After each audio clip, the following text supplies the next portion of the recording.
안녕하세요. 조지입니다. 드디어 오늘은 제가 어저께 이제 뭐 수금지와 그 동생과의 이제 라이브 방송에서 언급했듯이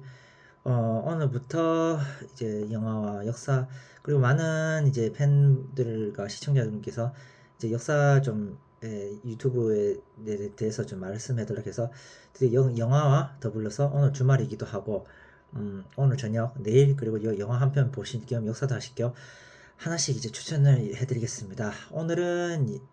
첫 번째 이야기로서는 어저께 제가 말씀드렸듯이 영화 2009년작인 브라이언 싱어 감독 이자 톰 크루즈 빌라의 아저씨가 주연인 작전명 발키리 즉 히틀러 암살 사건에 대해서 말을 하겠습니다. 영화는 처음 시작은 1943년 튀니지드 알제리드 북아프리카 전선에서 시작됩니다. 이제 주인공인 톰 크루즈가 연기했던 클라우스 폰 슈타우펜베르크 대령이 북아프리카 전선에서 이제 영국군의 공습으로 부상을 입는 장면으로 영화가 시작되네요. 물론 뭐 티니지 전선에서 한 자기 위에 상관인 장군과 대화가 있었긴 있었지만, 근데 그 장군은 누구라고 이렇게 말은 안 했지만 볼프강 피셔 소장으로 추정되는 이탈리아 그 전선을 시찰하겠다가 이탈리아 군의 지뢰에 이제 사망한 장군으로 추정되는 사람과 이야기하다 결국은 이제 공습으로 이제 병원 신세를 지게 되고 슈타우펜베르크 대령이 이제 병원 신세를 지는 동안에 히틀러는 이제 1943년 봄 이제 동부 전선에 이제 소련의 스몰렌스크 지역에 이제 독일의 한 군 부대를 방문했고 거기에 거기에 이제 사령관 중 하나의 트레시코프 케네스 브레너 아저씨가 연기했던 영국의 명배우 중 하나인 트러스포슈코프 장군이 이제 밑에 이제 장교를 통해서 이제 히틀러를 이제 암살을 시도하다가 실패를 했고 거기에 대항해서 독일의 군 첩보 당국과 히틀러의 이제 히틀러 친위대 그리고 SS 그리고 그렇게 슈타프가 그 반 히틀러 세력을 이제 추적하여 하여 한 장교가 이제 체포 및 이제 수용소로 이제 끌려가서 갔고 거기에 이제 맞춰서 이제 빌라의 아저씨가 이제 연기된 올브리티 장군과 트라스코프 장군은 이제 그 리플레이스먼트 장교로서 이제 슈타우펜베르크 이제 대령을 이제 톰 크루즈를 이제 선택하는 이제 계기가 됐죠. 한편으로는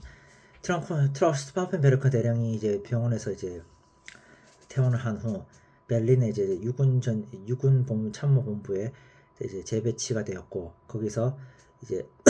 히틀러의 최측근이 이제 참모 장교로서 이제 일을 하게 되었죠. 이제 반 히틀러 세력에서는 이제 베크 장군, 이제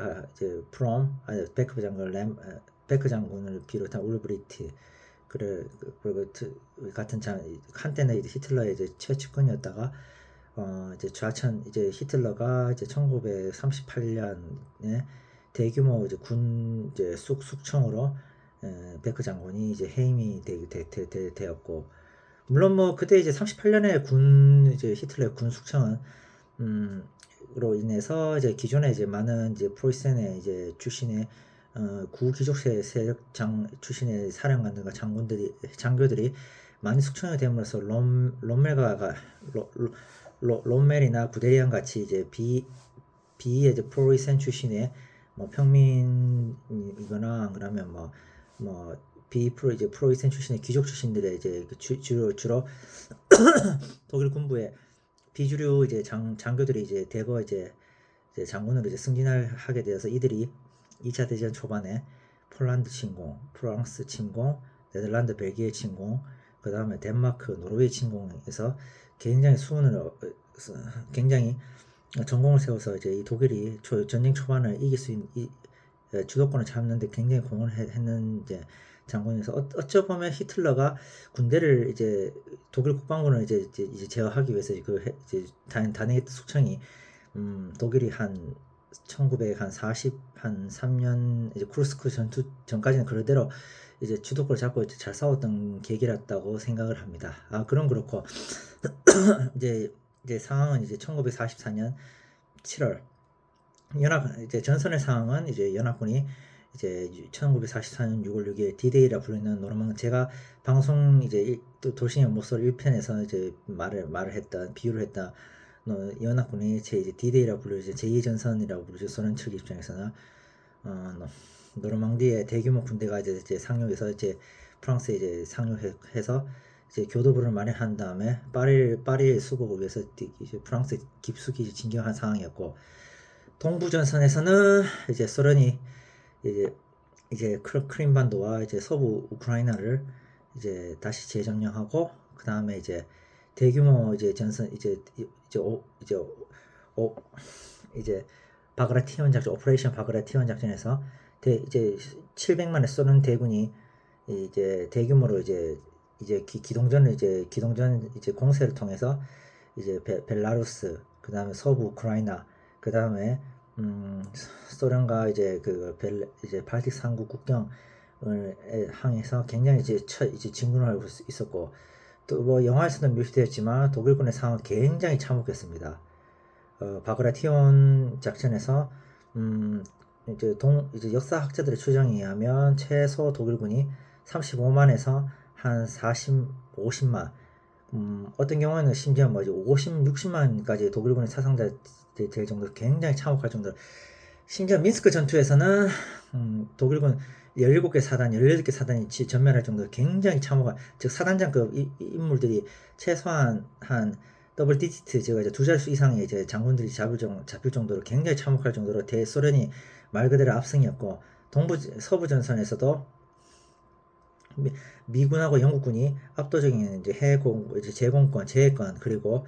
이제 뭐 미군의 물량 공세, 그리고 영국군의 이제 제해권 장악을 통해서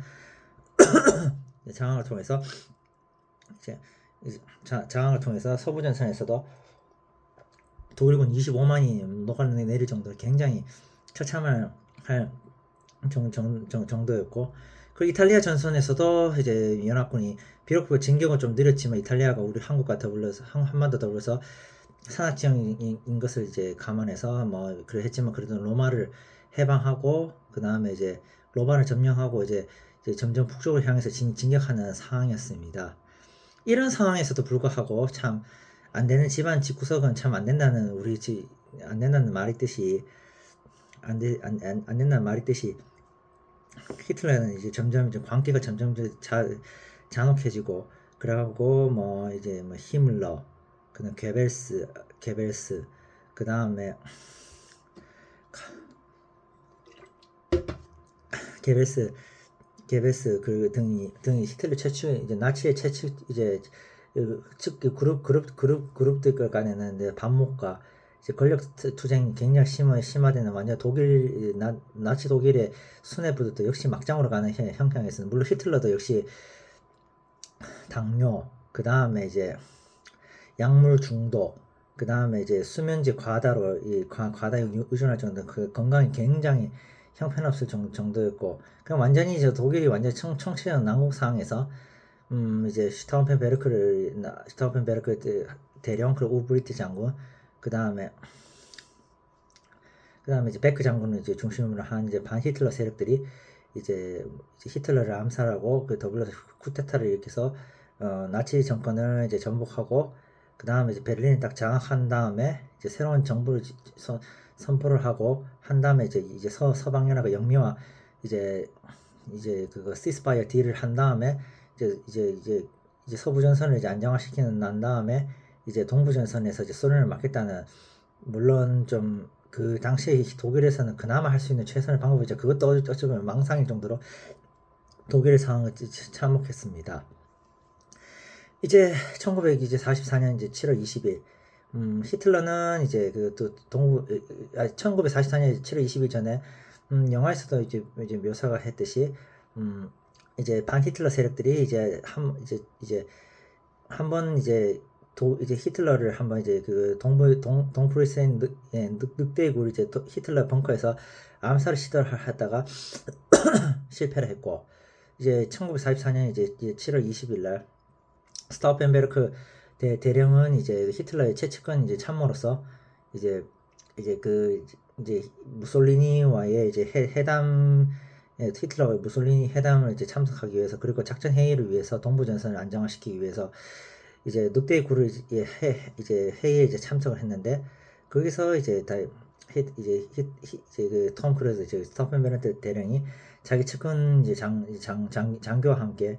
이제 사제 폭탄을 이제 만들어서 이제 암살을 시도를 하려고 했었습니다. 근데 참 사람의 참 이렇게 운이 그런지, 뭐 히틀러의 그때 명이 다 안 돼서 그런지 모르겠지만, 어쨌간에 히틀러가 갑자기, 물론 뭐 히틀러가 광기로 인해서 변덕이 심해서 그런 건 플러스, 그 당시 1944년 7월에 유럽은 굉장히 더울 정도로 여름에 지금의 이제 유럽 같이 한 35도, 46도 할 정도 굉장히 엄청난 더워서, 히틀러가 이제 회의 장소하고 이제 무솔리니와 회담 장소를 음, 지하 벙커가 아닌 지상에 이제 그거 사무실에서 이제 하자는 식으로 해서 변경이 돼서, 이제 톰 크루즈가 굉장히 이제 당황해하고 이제 그 변경된 이제 상황 속에서 긴장하고 했던 장면도 참 기억이 납니다. 어쨌든 간에 뭐 그게 이제 우리나라 때냐면 이제 요즘 지금 때는 방첩사령관, 즉 옛날 이름을 때냐면 기무사령관이 이제 펠기벨 장군, 즉 이제 영국의 명배우지 하나의 에리 이지트가 그분 그 아저씨가 이제 연기했던 분에서 이제 그 안에 이제 간접적인 협조 안에서 이제 그 히틀러 암살이 시도됐고, 음, 톰 크루즈가 그 비록 이제 그 폭발물이 이제 넣었던 이제 가방을 이제 히틀러 이제 서 있는 이제 최대한 가까이 이제 거기 이제 딱 이제 가방을 이제 놔두고 했지만, 그때 히틀러의 이제 히물러 이제 최측근 이제 부하 겸 히틀러의 가장 이제 충성스러운 이제 나치 당원인 그 중령 하나가 그가 이제 그거를 좀 약간 의심 겸 이제 히틀러가 이제 좀 이제 그 회의하는데 방해되지 않게 하기 위해서 이제 가방을 조금 약간 옮겨서 폭발을 했지만, 그래도 뭐 히틀러는 뭐 다행인지 불행인지 모르지만 어쨌든 간 히틀러의 개인적인 입장에서는 살아남았고, 그 당시에 이제 전 세계 입장에서는 참 그거 뭐 불행히도 뭐 히틀러가 뭐 죽지는 않았습니다. 어쨌든 간에 뭐 폭발을 하고 난 다음에 히틀러는 아직 스타우펜베르크 이제 대령은 이제 비행기를 타고 이제 베를린에 다시 돌아와서 이제 히틀러 이제 그 최측근 이제 친위 부대를 이제 역이용해서 이제 이제 베를린을 장악하고 이제 쿠데타를 일으키려고 했었는데, 근데 그 당시에 이제 예비군 총사령관이었던 그거 프롬 장군, 즉 톰 윌킨스 아저씨가 연기했던 영화 패트리어트에서 요크타운 전투에 영국군 장군으로 나왔던 그 이제 코놀레스 장군의 역할했던 그 아저씨가 이제 프롬 역할을 했는데, 그 프롬 장군은 참 기회주의적인 성향이 강하고 자기 이제 안위를 우선해서 그런지 뭐 히틀러 편을 드는 것도 아니고, 그렇다고 뭐 이게 반 히틀러 세력을 이렇게 편을 드는 것도 아니었지만 어쨌든 간에 알면서도 이렇게 뭐 묵인하고 철저하게 이제 상황을 지켜봐가면서 그 했었는데, 근데 참 이게 저 권력이란 게 참 이제 참 이게 권력의 향방이 참 이렇게 사소한 거에서 참 결정이 된다는 게, 정보 사령관이었던 그때 이제 독일 정보국에 이제 밑에 있었던 이제 그러니까 이제 하사 하나가 이제 양쪽에서 이제 히틀러 측에서 들어오는 정보, 그리고 반 히틀러 측에서 들어오는 정보들을 다 취합해 본 결과로서 이게 뭔가 좀 이상하다 싶었는데, 물론 이제 정보국 수장이 이제 카나리스였습니다. 갑자기 생각이 안 났는데, 카나리스 시야에 있던 이제 그 하사 하나가 딱 이제 자기가 이제 판단했을 때 이제 어느 쪽이 이제 자기들한테 유리하고 대세가 기울었다 생각했었는데, 근데 그 하사는 이제 그 자기 이제 히틀러 측을 이제 그거 뭐고 지지하기로 해서 결정을 냈고, 물론 뭐 그 하사가 이제 히틀러 정권에 이제 브레인 워시도 되고, 그 다음에 이제 히틀러 정권이 힘이 있다는 것을 또 이제 많이 있다는 것을 참 알았을 거. 그리고 가장 실수했던 게 이제 스타우펜베르크 측 이제 반 히틀러 세력이 뭐 히틀러 최측근 이제 그거 뭐고 정권 수호를 위한 부대를 역이용해서 쿠데타 일으키는 것도 문제였지만, 초반에 그래도 힘 좀 이렇게 히틀러 측이 이제 히틀러 암살로 인해서 굉장히 히틀러가 다치고 그러면 이제 상황이 혼란스러울 때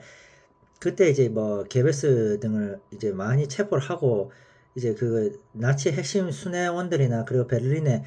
이제 그 서장 이제 경찰 이제 그 지역에 이제 군대를 이제 장악을 그래도 조금 잠시 장악했을 때 그때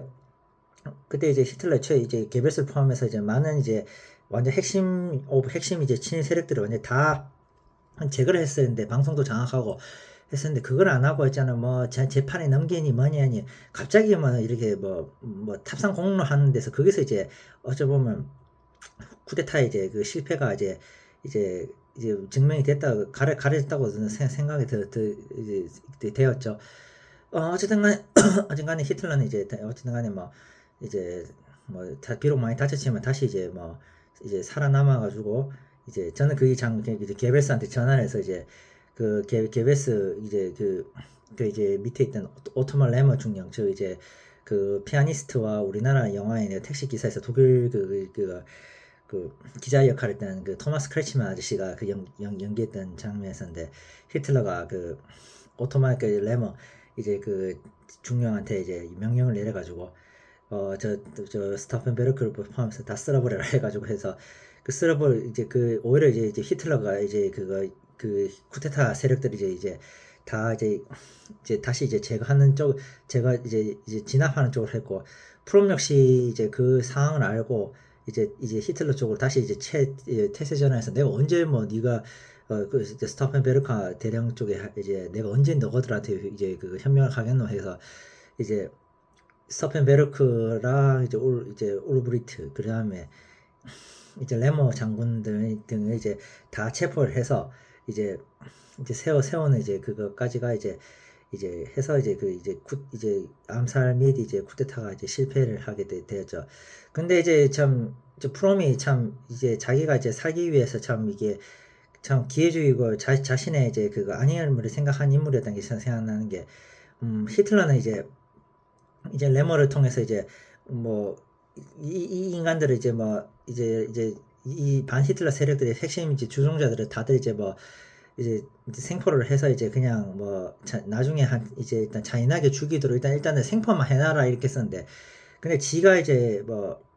이제 이쪽에 반 히틀러 세력 쪽에 이제 그 제의를 받은 거가 들어오면서 그런지 이제 뭐 자기 또 히틀러 이제 명을 어기고 이제 뭐 독단적으로 이제 스토펜베르크하고 이제 올브리트 장군을 이제 총살시키는 그가 이제 영화 이제 마지막이었었는데 근데 저는 이제 영화에서 참 그리고 나중에 이제 뭐 이제 영화가 이제 마지막 이제 메인 장면이 끝나고 이제 뒤에 이제 어떻게 됐는지 이제 그 설명 파트에서 펠기베 장군 에디 이지트 이제 배우가 분이하였던 펠기베 장군도 결국 나중에 체포돼서 이제 굉장히 잔인하게 이제 처형당하고 그 다음에 이제 프롬도 나중에는 결국에는 이제 히틀러가 이제 이 상황을 알고 이제 독일이 망하기 한 2달 전에 이제 처형당하고 저는 근데 영화에서 가장 이제 인상 깊었던 장면 하나가 레머 장군이 참 이제 한때는 히틀러 이제 굉장히 측근이었고 독일 군부의 수장이었는데 이제 38년에 이제 브라우치 이제 올렌부르크와 더불어서 이제 숙청을 돼서 프리치 장군이랑 거기서 이제 히틀러 이제 프롬한테 이제 말했던 게 있었는데 I want pistol 난 자살하고 싶다 하면서 그 죽음을 이제 죽을 때 이제 정말 비참하게 죽고 싶다는 최소한의 이제 자존심을 지키고 싶다는 그 한때 독일 군부 최고의 수장이자 그리고 뭐 어찌 보면 그게 이제 내가 자살을 하고 싶다는 말이 그건 것 같아요. 일종의 뭐 상병 출신의 저 오스트리아 저 새끼한테는 난 죽고 싶지 않다. 나는 그래도 뭐 독일 그 프로이센 출신의 유서 깊은 군인 가문의 그래도 장군 출신의 내가 뭐 저 새끼한테 왜 내가 죽어야지 이런 생각을 한 그게 이제 레모 장군이 뭐 이렇게 사람이 뭐 좋고 나쁘고를 떠나서 뭐 어쨌든 간에 뭐 그 사람도 뭐 히틀러하고 사실 좋아했을 때는 뭐 침략의 뭐 원흉 중에 하나였으니까요. 독일이 뭐 이제 재무장하고 이런 상황에서 어쨌든 간에 뭐 죽었을 때는 그래도 뭐 군인답게 잘 죽으려 하는 장면이 굉장히 인상 nap았고 그래도 연기들이 저는 굉장히 잘했다고 생각합니다. 톰 크루즈, 빌 나이 아저씨, 그 다음에 톰 윌킨스, 그리고 뭐 스토펜베르크 배우자였던 니나 폰 슈타우펜베르크 이제 역할했던 네덜란드의 배우 이제 여배우이자 그 다음에 이제 그리고 이제 영국의 이제 마블 배우 이제 마블 영화에 나왔던 영국의 배우 유명 배우인 가이 피어스의 전 부인이었던 카리시안 반 하우튼 이 네덜란드 유명 명배우도 이 여자 배우도 2차 대전 영화에 참 잘 나오는 것 같습니다. 그 이제 스타펜 베르큰 대령의 이제 와이프 역할도 했었고 참 영화가 유서 기뻤던 제가 한 20분을 봤는 이 영화를. 네, 제가 제일 좋아하는 2차 대전 영화 중에서 하나였다고 생각합니다. 그리고 보헤미안 리스트 랩소디를 만든 브라이언 싱어 감독도 굉장히 그 상황 독일의 상황을 굉장히 이제 그 고증에 맞게 어느 정도 다들 뭐 충실하게 생각했다. 물론 한 가지는 좀 고증이 났던 게 카이테 장군을 너무 좀 이렇게 히틀러에게 아부마하는 이렇게 그 너무 무능한 장군으로만 이렇게 묘사를 되는 게 그게 좀 아쉬웠다 생각합니다. 프롬하고 물론 갈등을 이제 묘사를 하기 위해서 그런 거지. 물론 프롬하고 카이텔하고 실제로는 사이가 굉장히 안 좋았거든요. 그래도 카이텔이 군인으로서는 그래도 카이텔이 그래도 프롬보다 훨씬 낫다고 생각합니다. 제가 봤을 때는요. 카이텔이 그래도 그 밑에 장교들이나 그 뭐 사령 뭐 사병 병사들한테 굉장히 이제 신망이 높을 정도로 뭐 약간의 덕장 기질이 있었지만 비록 뭐 바지 사장이었지 히틀러의 뭐 히틀러가 시킨 대로 뭐 다는 이겠지만 그래도 뭐 히틀러한테 그래도 조언도 조금은 하고 자기 나름대로 그리고 뭐 약간의 저항을 그럼 히틀러를 이제 너무 소극적으로 이제 저항하고 이제 히틀러가 시킨 대로 하는 이제 일종의 이제 뭐 얼굴마담으로서 이제 살다 보니까 이제 결국에는 나중에 니른베르크 재판에서 이제 전범으로 이제 죽는 이제 좀 이제 그 군인으로 이제 얘기했지만 그래도 너무 좀 영화에서 좀 카이텔을 좀 너무 우스꽝스럽게 만든 게 좀 아쉬웠다 생각합니다. 근데 저는 이 영화에서 이제 제가 이제 하고 싶은 이제 여기 시청자분들께 이제 말씀드리고 싶은 경우에는 만약에 이제 뭐 히틀러 암살이 성공해 히틀러가 이때 사망을 하고 반히틀러 세력이 정권을 잡았다 하더라도 저는 역사는 똑같이 흘러갔을 거라 생각합니다. 뭐 합니다. 그런데 오히려 이 암살 시도와 쿠데타 시도가 오히려 독일이 이제 패망을 한 2달 정도는 앞당겼고 이 암살과 이제 쿠데타 시도로 인해서 히틀러가 더욱더 이제 광에 미쳐가지고 이제 많은 또 마지막 하면 독일의 군부 사령관들이나 장교들을 이제 다 이제 많은 이제 유능한 장군들이 이제 숙청하게 되는데 특히 이제 대표적으로 이제 만슈타인 장군은 완전히 이제 군대에서 완전 쫓아버리는 계기가 되었고 롬멜 장군 역시 이제 강제로 이제 자살당한 즉 이제 사형을 당하고 쿨루게 역시 이제 체포를 해서 죽이려고 하다가 쿨루게는 물론 뭐 소부 장군 전선 체포 사령관이었던 그 당시에 이 세상 장군은 솔직히 말해서 아무 이제 뭐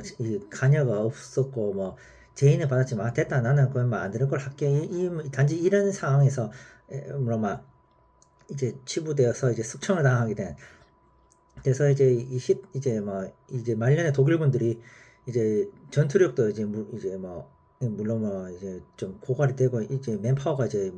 부족하니까 그런 것도 있었지만 그래도 이제 독일군이 이제 전쟁 수행 이제 막판에 수행하는데 이런 장군들이나 이제 유능한 장교들이 숙청당하니까 독소전쟁 초반에 이제 소련군처럼 완전히 개판으로 이제 돼버리는 상황이 됐죠. 물론 뭐 완전 개판은 아니었지만 초창기나 중반에 비해서는 이제 좀 그래도 더 개판이 되어서 이제 독일이 이제 전쟁에서 패전하게 되는데 한 2달은 앞당겼다고 생각합니다. 어쨌든 간에 오늘은 제가 이제 뭐 한번 이제 처음으로 이제 영화 추천 겸 이제 한번 역사 얘기를 했습니다. 앞으로도 쭉 이제 영화나 드라마를 통해서 이제 주로 이제 1, 2차 세계대전 파트가 좀 많을 것 같습니다. 영화나 이런 데서는요. 물론 저도 한국사도 이제 많이 다룰 예정입니다. 뭐 중국사도 그렇고 일본도 그렇고 어쨌든 간에 뭐 좋은 주말 되시고요. 불토 되시고 오늘 한번 작전만 발키리 한번 추천해 드립니다. 감사합니다.